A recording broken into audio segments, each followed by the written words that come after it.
예수님께서는 십자가에 죽으시고 아리마대 요셉이 마련한 무덤에 안장되셨습니다.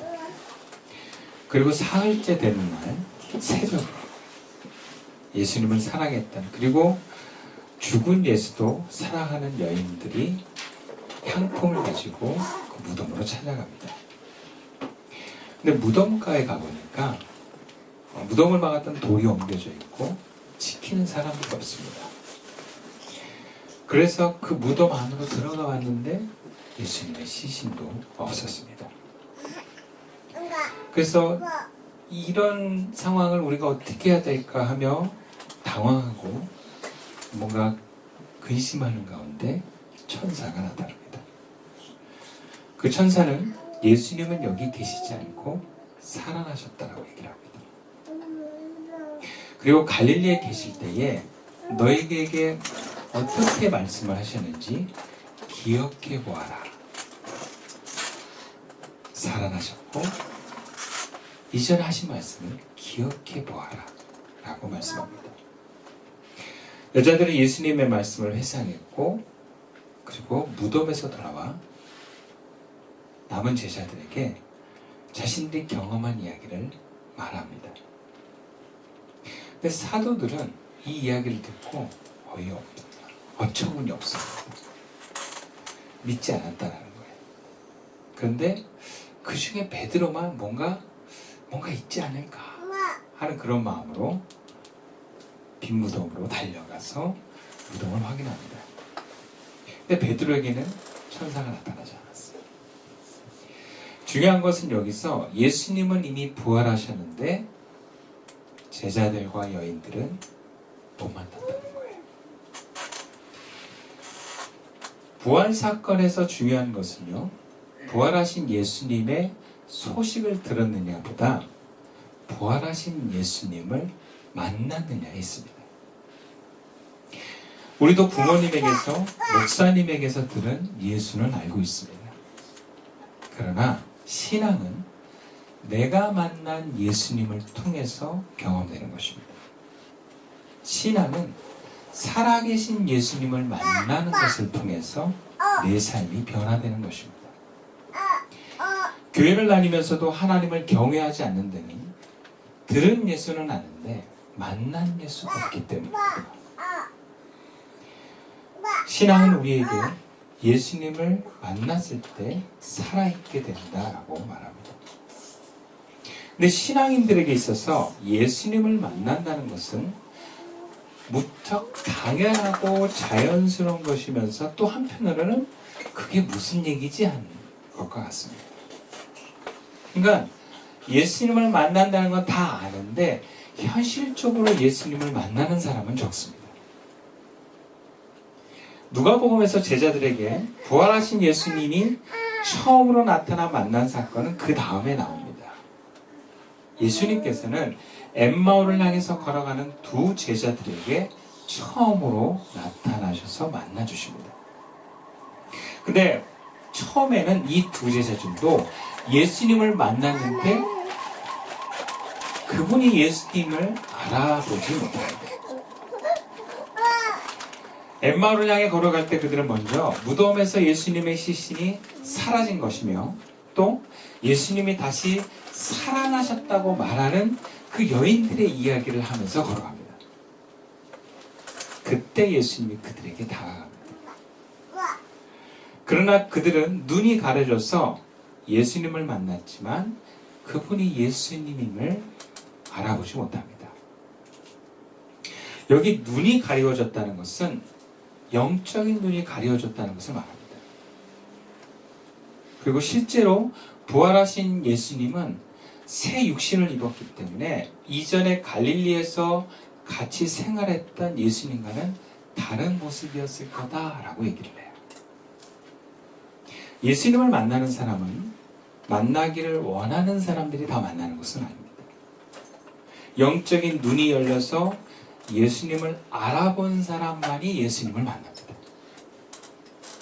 육신의 눈에는, 현실의 눈에는 분명 예수님이 나타나기를 원하지만 우리 시선이 보이지 않는 그 영적인 세계에 눈이 떠지지 않을 때는 예수님을 알아보지도 못하고 만날 수도 없어요. 그런데 오늘 본문의 예수님은 눈이 가려져 있는 제자들의 눈이 열려지도록, 떠지도록 도와주십니다. 예수님께서 처음에 자연스럽게 다가가서 이렇게 질문을 합니다. 당신들이 걸으면서 서로 주고받은 이야기가 무엇입니까? 그래요. 의도적으로 물으신 거죠. 근데 이 질문이 참 중요합니다. 왜냐하면 이 질문을 통해서 제자들이 왜 지금 눈이 가리워져 있는가를 보여주기 때문에 그래요. 예수님의 질문에 그들이 이렇게 대답합니다. 19절부터 24절까지의 말씀인데요. 이르시되 무슨 일이냐? 이르되 나사렛 예수의 일이니 그는 하나님과 모든 백성 앞에서 말과 일에 능하신 선지자연을 우리 대제사장들과 관리들이 사형 판결에 넘겨주어 십자가에 못 박았느니라. 우리는 이 사람이 이스라엘을 속량할 자라고 바랐노라. 이뿐 아니라 일이 일어난 지 사흘째요. 또한 우리 중에 어떤 여자들이 우리로 놀라게 하였으니 이는 그들이 새벽에 무덤에 갔다가 그의 시체는 보지 못하고 와서 그가 살아나셨다 하는 천사들의 나타남을 보았다 함이라. 또 우리와 함께 한 자 중에 두어 사람이 무덤에 가 과연 여자들이 말한 바와 같음을 보았으나 예수는 보지 못하였느니라 하거늘. 아주 길게 대답을 해주죠.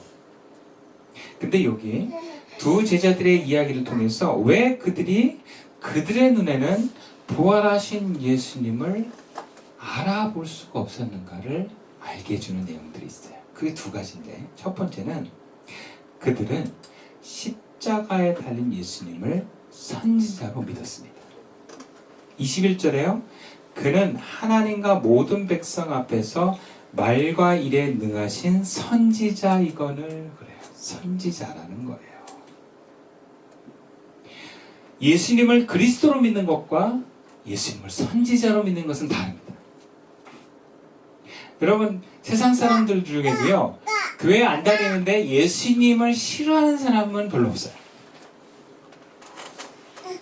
마트마 간디도 그런 얘기를 했죠. 나는 예수는 좋다. 근데 기독교 싫다 그랬어요.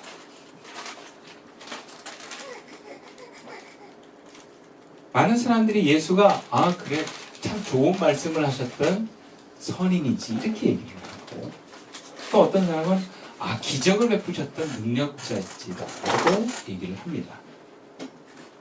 근데 제자들은요, 예수님 자기가 누군지를 이미 말씀하셨어요. 이미 그들은 경험했어요. 예수님께서 마태복음 16장에 너희는 나를 누구라 하느냐라고 했을 때 베드로가 제자를 대표해서 이렇게 고백합니다. 주는 그리스도시요 살아계신 하나님의 아들이십니다. 그러자 예수님께서 시몬에게 네가 복이 있다. 예수님을 그리스도고 하나님의 아들로 알아본 네가 복이 있다. 그럼 우리가 예수님을 하나님의 아들로 그리스도로 믿고 있는 우리들이 복이 있는 줄로 믿습니다. 그리고 예수님께서 이렇게 말씀하십니다. 이것을 알게 하시는 이는 하늘에 계신 내 아버지시니라. 그러니까 네가 네 지식으로 네 깨달음으로 한 게 아니라 하나님께서 알게 해주신 거야. 그런 말씀이죠. 즉 성령의 감동이 있었을 때는요, 제자들은 예수님을 그리스도로 알고 믿었습니다. 근데 성령께서 그 순간 임해서 알게 해주셨다고 해도요, 여러분, 성령의 감동이 떨어지면 믿음이 바뀝니다. 그 순간에 이성이 올라오고 그 이성과 에고가 사고를 지배하기 시작합니다. 우리도 예외가 아니에요. 과거에 그렇게 은혜 충만하면서 주의 길을 걸었던 분들이 성령의 감동이 떨어지면서 사고가 바뀝니다. 예전에는 주님이 내 삶을 다 책임져 주실 거 했던 분들이, 그런 믿음이 있었던 분들이 은혜가 떨어지면 뭐라 그러는지 아세요? 네가 알아서 돈 벌어야지, 네가 열심을 내서 성공해야지, 신앙은 교회 주일 다니고 그리고 죽으면 천국 가면 돼 라고 얘기를 하죠. 그리고 또 어떤 분은 뭐라 그러냐면, 자기가 젊었을 때 뜨겁게 하나님을 체험했는데 내가 그때 집단 최면에 걸려 있었어 이렇게 얘기를 하기도 해요.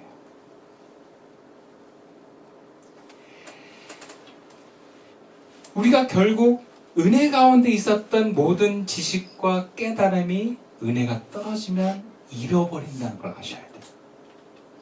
그러면 잘못 선택합니다. 여러분, 성령의 감동이 와서 우리가 깨달아야 돼요. 그건 아직 내 것이 아니에요. 내 영에, 내 마음에, 내 몸까지 자리 잡아서 그것이 하나 되는 온전한 사람이 될 때까지 시간이 걸립니다. 그 과정을 우리가 성화라고 해요. 성화는 순간에 이루어지는 게 아니에요.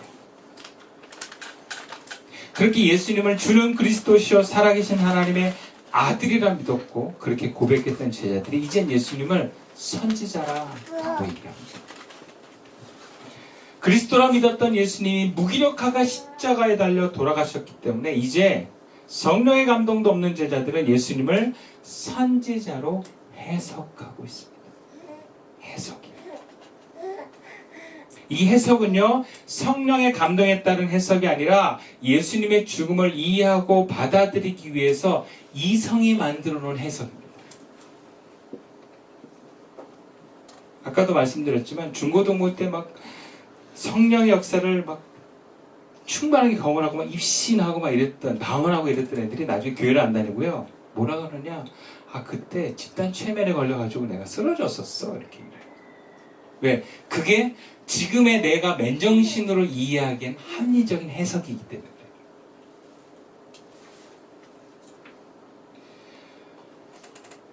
제자들에게 있어서 이성과 상식으로 예수가 그리스도라고 할 때 현실에서 일어난 십자가의 죽음을 이해할 수 없습니다. 받아들일 수가 없는 거예요. 그렇다고 과거의 그 예수님의 기적과 지혜의 말씀은 부정할 수 없으니까 예수님을 그 행동과 말씀에 있어서 힘이 있고 지혜 있는 선지자다라고 해석하는 거예요. 여러분, 믿음은 해석이 아닙니다. 근데 사람이 그래요. 우리가 이해할 수 없는 사람과 이해할 수 없는 불편한 사건을 경험할 때 우리는 자기 이해와 자기 상식으로 해석할 수밖에 없어요. 왜? 그래야 내가 편안하거든요. 그래야 뭔가 다른 사람들을 이해시킬 수 있거든요. 그렇지 않고 남도 도저히 받아들일 수 없는 사건과 사람에 대해서 우리는 불편한 감정을 갖거나 혹은 다른 사람들과 뭔가 대화가 안 되는 거리감을 경험할 수밖에 없어요. 아니, 저도 어쩌면 사실 우리 교회가 이해가 안 갈 때가 있어요. 그러면 자연스럽게 다른 사람한테 얘기할 때는요, 그들이 이해할 수 있는 이성과 합리에 맞게 소개를 합니다. 저도 그런데요, 뭐. 근데 여러분, 이게 문제가 될 수 있어요. 이런 이해와 해석이 문제가 되는 것은 나와 다른 사람들이 받아들이고 이해하는 데 초점을 두기 때문에 부활하신 예수님을 보지 못하게 만들 수도 있어요. 다시 말하면 예수님을 우리가 못 본다는 것은요, 하나님의 시선을 모른다는 것이고 영적인 눈이 닫혀져 있는 것이면서 결국 하나님을 만나지 못하게 하는 길을 가게 합니다. 그러면 그분이 우리에게 주시는 은혜와 축복을 못 받아요. 눈이 닫히면 하나님 나라를 세워가는데 함께 갈 예수님과 동행할 수가 없습니다. 끊임없이 내 생각과 내 판단만이 가요. 주님의 뜻과 주님의 판단이 하나님 나라를 세워가는 주체가 돼야 되는데 내가 주체가 되게 돼요. 그러니까 결국에는 문제를 일으킬 수밖에 없게 됩니다. 눈이 감긴 사람은 주님을 만날 수도 없지만 주님의 뜻도 알 수 없고 주님의 손길을 대신할 수도 없게 되는 것입니다. 그런 의미에서 사람과 사건을 바로 해석하고 보려면요, 눈이 열려야 돼요. 눈이. 영적인 눈이. 그러나 사람들은 다 자기 나름대로의 생각과 방향이 있습니다. 왜? 자기가 경험한 이성과 체계가 있거든요. 그리고 그 당시의 문화가 있고 사람들의 보편적인 상식이 있습니다. 또 이게 사람마다 또 다르기도 해요. 우리는 그것을 존중하고 이해하면서 살아가는 것이 사회생활입니다. 그래야 또 소통이 되고 질서가 잡히기 때문에. 그리고 포스트 모던이라고 하는 사회를 우리가 살아갈 때는 그 다름을 이해하고 존중할 때 마찰이 일어나지 않습니다. 그 다름을 배려할 수밖에 없습니다. 그런데 기독교라고 하는 종교는 그 관점을 조금 하나로 모아서 갑니다. 다 다르지만 중심이 있다. 그리고 그 중심은 곧 성경에 있다라고 얘기합니다. 그 성경에 말씀하신 그 중심으로 우리가 세상을 바라볼 수 있어야 된다. 그걸 성경적 세계관이라고도 표현을 해요.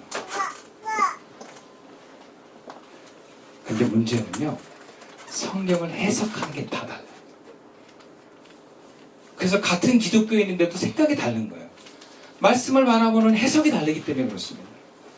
말씀을 하나로 쓰여져 있는데 그 말씀이 보여지는 사람들의 해석이 달라요. 오늘 본문에서도 두 제자들과 예수님이 성경을 바라보면서 믿는데 이해하는데 해석이 다릅니다. 본문 25절부터 27절까지의 말씀이에요. 이르시되 미련하고 선지자들이 말한 모든 것을 마음에 더디 믿는 자들이여, 그리스도가 이런 고난을 받고 자기의 영광에 들어가야 할 것이 아니냐 하시고, 이에 모세와 모든 선지자와 글로 시작하여 모든 성경에 쓴 바 자기에 관한 것을 자세히 설명하니라. 제자들도 성경을 알고 성경에 나오는 메시아에 대한 내용도 알고 그에 따른 해석도 있습니다. 그런데 예수님께서는요, 성경에 나오는 그리스도에 대한 해석이 이렇다라고 설명을 해주고 있어요. 그리스도가 이런 고난을 받고 자기의 영광에 들어가야 할 것이 아니냐라고 하십니다. 그리스도는 영광만 받고 영광만 드러내는 존재가 아니라 고난을 받고 가는 거라는 거예요. 그렇다면 무슨 얘기예요? 당시의 제자들과 당시의 율법 해석자들은 그리스도는 영광만 있다라고 얘기를 합니다. 그가 고난이 있다면 어떻게 그리스도로 갈 수 있느냐?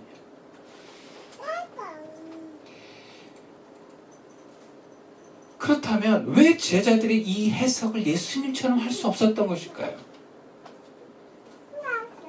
유추를 해보면 메시아가 고난이 필요 없고 영광만 있어야 된다는 건 당시 율법 교사들이 갖고 있었던 해석의 틀입니다. 왜 이런 틀이 생겨났는가 생각해보면 첫 번째는요, 그들에게, 특히 유대 민족에게 고난은 피하고 싶은 겁니다. 그들은 바벨론에게 70년간 포로 생활을 했어요. 그리고 또 수많은 침략을 통해서 그 땅이 지배를 당했어요. 지금 로마에서 지배를 당하고 있어요. 고난이 싫을 수밖에 없어요. 무슨 또 고난이야? 그래요. 그들의 민족의 세포에는요, 애굽에서의 400년의 종살이가 있어요. 고난은 세포가 싫어해요, 유대인들은. 그러니까 메시아가 와서 이 땅에 하나님 나라가 이루어지는 건 고난에서 해방되는 거지 고난이 통과되는 게 아니에요.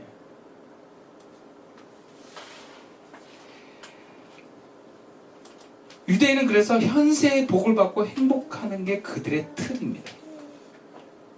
기독교하고 다른 유대교의 특징이 뭐냐면, 유대교는요, 죽고 이후의 삶에 대한 관심이 없어요. 하나님께서 오시면 이 죽음의 어떤 영원한 하나님의 나라는 내가 지금 살아있을 때 오는 거예요. 죽어도 하나님이 온전히 오시는 것을 지금 기다리고 있는 것 뿐이지, 천국은 죽어서 가는 게 아니에요. 천국은 땅에서 이루어지는 거예요. 여러분, 그게 유대 신앙입니다. 그러니까 유대는 철저하게 현실주의예요. 현실의 복을 받자라는 거예요. 죽고 나서 천국은 의미가 없어요.